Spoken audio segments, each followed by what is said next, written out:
Hey, what's going on, guys? Coach James here from Orange Theory, Gresham out in Oregon. I'm here to give you Sunday the 5th 5x5 workout. This is going to be a strength focus or a strength endurance focus for our 3G templates today.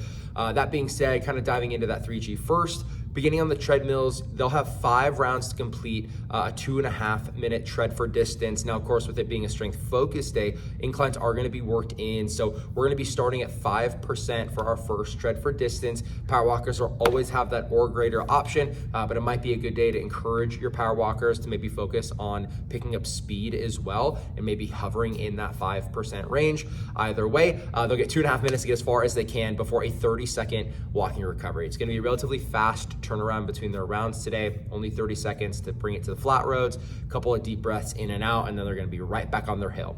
You'll notice as they progress through the rounds, the incline does go down by 1%. So from 5 down into their flat roads for that final round, they'll find themselves at a 15-second all-out finisher. Again, it's going to be a fast turnaround towards the end there, so make sure that all those finishers around the room are going to be timed up pretty well, knowing it's relatively short compared to most days. As an added maybe challenge we can talk to our treads about, because we're repeating the time, clearing OT Connect screens, maybe some members might be able to match or beat the distance that they can achieve within those rounds. And typically we like to see increased intensities anyway when it comes to coming off of our hill. So that might give the leverage to those members that maybe want that, again, added challenge throughout their workout today. One thing worth mentioning for sure, as far as parameters are concerned, runners and joggers can probably expect to add anywhere between 0.1 and 0.3 miles an hour more as those inclines come down. So again, if they're wanting that quick clear screen, they can probably find themselves getting a little bit further each time you count down that round. Now we move to the rowers. You're gonna see a distance by an exercise, 300 meters in a push row, followed by a movement. They're gonna complete 5 total rounds as they decrease for 50 meters. So as you get your members set up with this endurance, we love using split time because that distance isn't terribly long. Maybe wattage can also be something to help members engage in their intensities, especially as distance goes down. More leg drive and upping your wattage is always that give and take balance here in the studio. After 5 rounds of completion, they'll actually repeat that same sequence starting at 300 and decreasing by 50, just switching out the movement. Any bonus time is just going to be a row for distance until that finisher takes over today. That being said, getting to the floor when it comes to kind of the highlight of the workout, the 5x5, we are working drop sets and or reverse drop sets. So members will get a nice kind of platter, if you will, of a bunch of different types of movements between presses, hinges, squats. And so what they'll have the option to do is 5 heavy reps and then going into their drop set, which would either be 5 to 10 pounds lighter, or the reverse drop set would be 5 to 10 pounds heavier.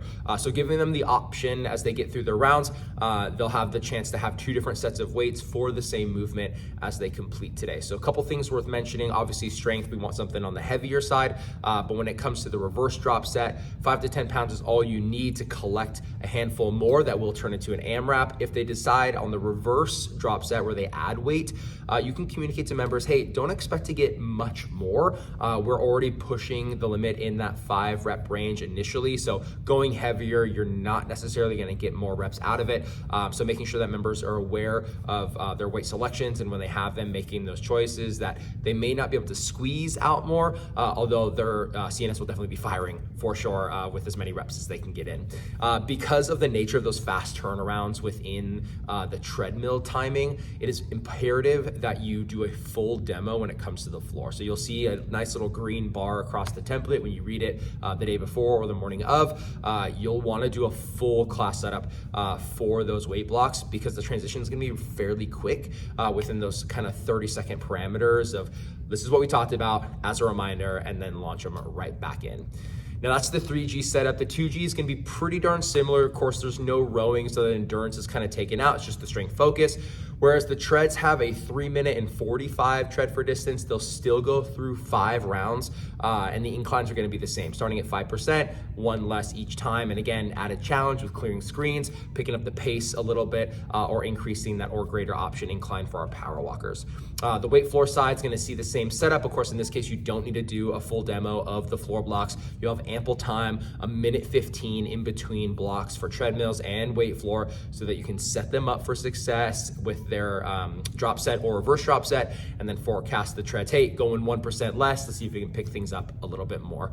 It's gonna be a great class if you're coaching this weekend. If you don't, definitely get in to take it. Lifting heavy, every day's a strength day in my book, right? Definitely have a chance to jump in, keep the music loud as always, and again, enjoy your time.